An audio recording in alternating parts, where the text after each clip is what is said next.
Pensemos por un momento en la península ibérica. Durante casi 800 años, este territorio fue el escenario de una frontera en constante movimiento entre dos mundos, dos grandes potencias. Es una historia de conquista, de un esplendor increíble, de resistencia y de un intercambio que al final lo redefinió absolutamente todo, tanto a nivel político como cultural. Y esa es la gran pregunta, ¿no? ¿Cómo es posible que en un mismo espacio geográfico se desarrollara un pulso tan largo y complejo? Un proceso que acabó dando forma a lo que hoy son España y Portugal. Pues bien, eso es justo lo que vamos a desgranar.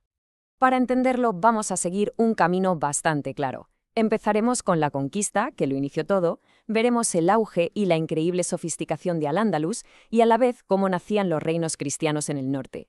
Después nos meteremos de lleno en ese largo enfrentamiento y para terminar veremos el increíble legado cultural que nos dejó todo aquello. Vamos a ello. Nuestra historia arranca en un año que es absolutamente clave, el 711. En ese momento, un ejército musulmán, que venía del norte de África, cruza el estrecho de Gibraltar. Y ese simple hecho marca literalmente el inicio de una nueva era para toda la península. La verdad es que la velocidad de la conquista fue asombrosa. Y es que, claro, se encontraron con un reino visigodo que estaba totalmente debilitado, metido de lleno en una guerra civil. Así que en poquísimos años, los ejércitos musulmanes se hicieron con el control de casi toda la península. Su avance solo se vio frenado en dos puntos. Por un lado, las montañas del norte, que eran muy difíciles de controlar y donde nacería la resistencia, y por otro, ya en el corazón de Francia, donde Carlos Martel los detuvo en la famosa batalla de Poitiers. A todo ese nuevo territorio conquistado se le dio un nombre, Al-Ándalus. Y lo que empezó siendo una provincia más, bastante lejana del centro de poder islámico, no tardaría en convertirse en uno de los focos culturales y políticos más importantes de todo el mundo medieval. La evolución política de Al-Ándalus es fascinante, de verdad. Fíjate, pasó de ser una provincia que dependía del califato omeya de Damasco a convertirse en un emirato políticamente independiente con Abderramán I. Y el gran salto lo dio con Abderramán III, que lo elevó a califato con total autonomía tanto política como religiosa. Ese fue su momento de máximo esplendor, sin duda. Pero, como suele pasar, las luchas internas acabaron por romperlo todo en pedazos, en lo que se conoce como los reinos de taifas. Pero ojo, que Al-Ándalus no era solo poder militar, para nada. Era una civilización tremendamente sofisticada.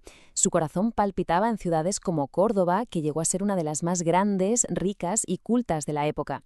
Tenían una economía potentísima, con técnicas agrícolas muy avanzadas, y un comercio que los conectaba con medio mundo. Fue en definitiva un auténtico faro de cultura en una Europa medieval bastante oscura. Muy bien. Y mientras Al-Ándalus vivía su edad de oro en el sur, ¿qué pasaba en el norte? Pues que en esas montañas escarpadas se estaba gestando, poco a poco, la otra gran fuerza de esta historia. Todo empezó en un pequeño núcleo en Asturias, que se veía a sí mismo como el heredero del antiguo reino visigodo, y a partir de ahí, con el paso de los siglos, fueron naciendo y creciendo diferentes reinos. Primero Asturias, que luego se expandió y dio lugar al reino de León. Más al este surgió un condado fronterizo muy guerrero lleno de castillos, que acabó independizándose como Castilla. Y ya en la zona de los Pirineos, de la antigua marca hispánica de los francos, nació la corona de Aragón. Así que ya tenemos las piezas en el tablero, y con los dos bandos ya consolidados, la interacción, la lucha por el territorio se intensificó, y así es como comenzó un proceso larguísimo, de siglos, que iba a redibujar por completo, una vez más, el mapa de la península. El término que se suele usar para definir este proceso es reconquista, y es importante entender qué significaba para ellos. Para los reinos cristianos no se trataba solo de una simple conquista de tierras, lo veían como la restauración de un orden que se había perdido, la recuperación del reino visigodo cristiano. Y esta idea, claro, les daba una justificación ideológica y un objetivo común muy potente. Pero claro, una cosa es conquistar militarmente un territorio y otra muy distinta es asegurarlo y controlarlo de verdad. Y para eso fue clave otro proceso, el de la repoblación. Básicamente consistía en llevar población cristiana a las nuevas tierras conquistadas para afianzar el control, defender las fronteras y, por supuesto, poner esas tierras a producir. El punto de inflexión llegó cuando el gran califato de Córdoba se rompió en los pequeños reinos de taifas. Ahí, la balanza de poder cambió de forma radical. Los reinos cristianos se dieron cuenta de la debilidad de sus vecinos y la aprovecharon. Y no solo para avanzar militarmente, sino que aquí la tortilla se dio la vuelta. Llegaron a cobrarles impuestos, las famosas parias, a cambio de no atacarles. Increíble. Y en todo este largo proceso hay una fecha. Un año que supone un antes y un después, un punto de no retorno en esta lucha por el control de la península. Ese año es 1212, y lo que ocurrió fue la Batalla de las Navas de Tolosa. Una gran coalición de ejércitos cristianos consiguió una victoria aplastante, total, contra el ejército almohade, que era la dinastía que dominaba al-Ándalus en ese momento. Esta derrota fue tan dura que básicamente dejó el Valle del Guadalquivir, el corazón de al-Ándalus, completamente abierto a la conquista. Y el avance después de esa victoria fue imparable. En apenas unas décadas, casi todo el sur cayó. El enorme territorio que había sido al-Ándalus quedó reducido a un único bastión, el reino nazarí de Granada. Un reino que, eso sí, logró sobrevivir más de 200 años más, pero ya en una posición de debilidad, como vasallo del rey de Castilla. Pero sería un error garrafal pensar que estos 800 años fueron solo guerra, ni mucho menos. En esa frontera inestable convivieron e interactuaron tres grandes culturas, la cristiana, la musulmana y la judía. Y de esa interacción, a veces violenta y a veces pacífica, surgió un legado cultural único y profundísimo.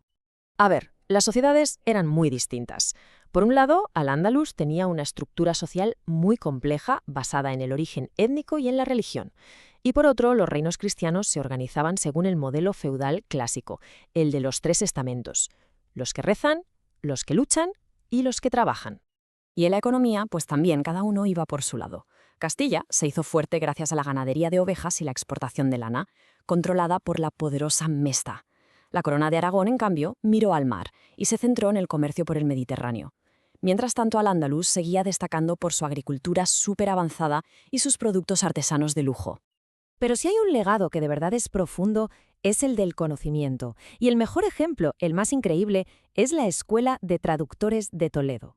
Se convirtió en un puente, literalmente, por el que todo el saber de los filósofos y científicos griegos, que el mundo islámico había conservado y enriquecido, volvió a fluir hacia Europa.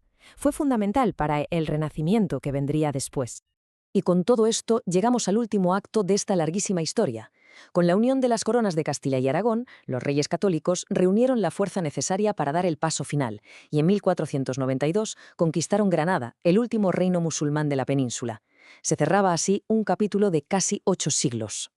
Entonces, para recapitular, ¿con qué ideas clave nos podemos quedar de toda esta historia?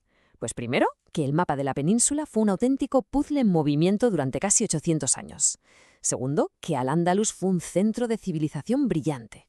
Tercero, que los reinos cristianos pasaron de ser pequeños núcleos a grandes potencias. Y sobre todo, que su relación no fue solo de guerra, sino también de una convivencia y un intercambio cultural fascinantes. Y todo esto culmina en 1492, un año que no solo cierra una era en la península, sino que abre otra para el mundo entero. Y para terminar, queda una última reflexión en el aire. Cuando una frontera como esta existe durante tantísimo tiempo, ¿es solo una barrera que separa? ¿O se acaba convirtiendo en algo más? En una especie de membrana porosa por la que se filtran ideas, palabras, costumbres y conocimientos, influyendo a los dos lados de una manera que perdura para siempre. Ahí lo dejo.